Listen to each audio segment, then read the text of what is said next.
Getting a breaking input at this point, Pakistan condemns US strike on Iranian nuclear sites. Now, this clearly hints that Pakistan Army Chief Asim Munir versus Pakistan PM Shehbaz Sharif differences out in the open. Now, Munir dines with Trump, but Pakistan condemns the strike. I'm now joined by CNN News 18's Akansha Swarup on this broadcast. Yes, Akansha. Right. So if you go by the statement that's coming from Ishaq Dar, he said that these attacks are violating norms of international law and that Iran has a legitimate right to defend itself under UN Charter. It's an unprecedented escalation of tension and violence owing to ongoing aggression. We emphasize the imperative need to respect civilian lives and properties. All parties must adhere to international law, particularly international humanitarian law. Recourse to dialogue, diplomacy, and purposes of the UN Charter remain the only viable path.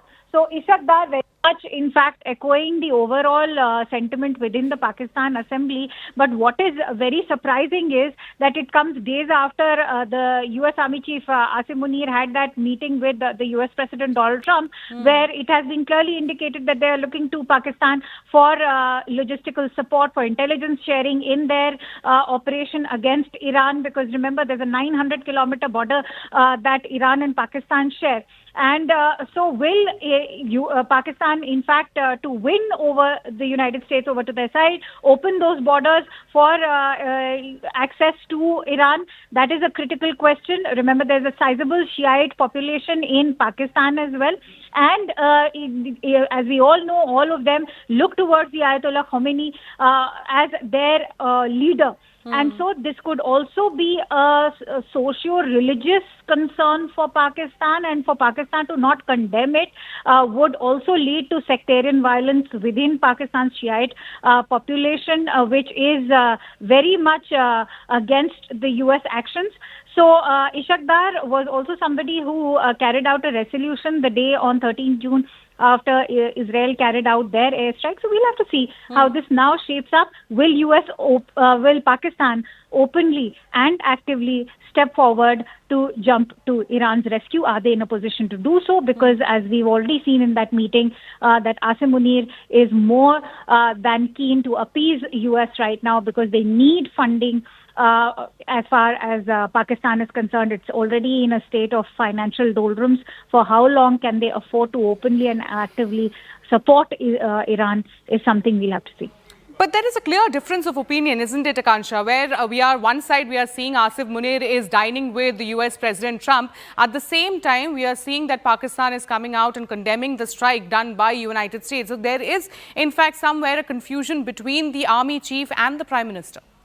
It is a verbal condemnation nonetheless, one that's been followed by a resolution that was passed by the Pak Assembly. And if they do not do so, this also questions the credibility of the so-called puppet government in Pakistan under Shehbaz Sharif. Remember, several of the opposition leaders have already started questioning why Pakistan is pandering to the United States president when it is challenging the security situation and openly threatening to destabilize the security as far as the border region between Pakistan and Iran is concerned. They also want to de-escalate the conflict, because remember, they do not want a situation similar to Afghanistan. Pakistan's had to really accommodate all of those Afghan refugees when the war happened then. So they are also fearing a similar Afghanistan-like situation if this conflict escalates, as it's appearing to be. There are going to be huge number of refugees coming in. It will also prop the Balochis. And if you look at the Baloch war front, that will also now gain out of an unstable region. And so several opposition leaders and several ministers from the Shehbaz Sharif government have been extremely vocal about it. But as we all know, this is a puppet government. How much of a say do these politicians have before Asim Munir, who is now turning into an army dictator, as has been amply evident? And right now he's more than willing to please the US president, who did not even honor him with a state visit. There were security challenges to Asim Munir's visit, and yet he went ahead with that meet, and many of us are aware of the fact that US has been asking for Pak assistance and in gaining access to Iran during this conflict, whether it is logistical support or intelligence sharing.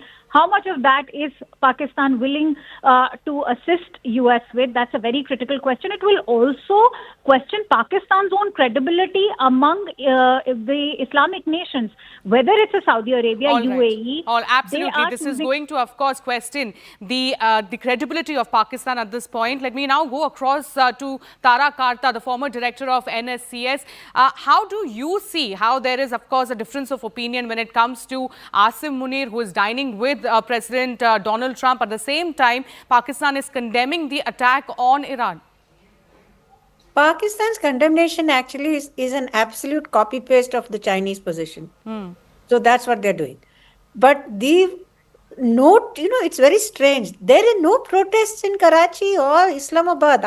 Normally the whole thing about the Ummahs getting attacked, you would find thousands of people on the streets. There's nothing. So either these people don't care for Iran, which I doubt, but it's also extreme state control.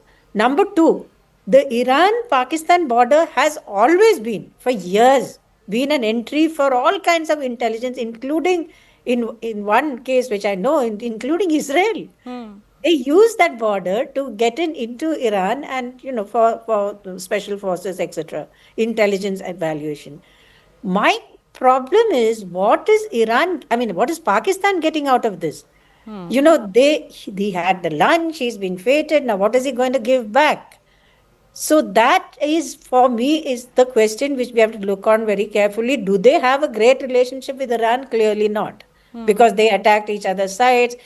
Pakistan has for years, operated, groups like Jaish-ul-Adl, which has gone and attacked into Iran.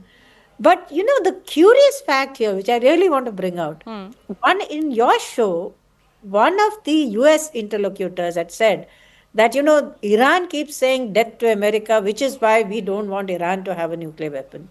What do they think the Pakistanis were doing?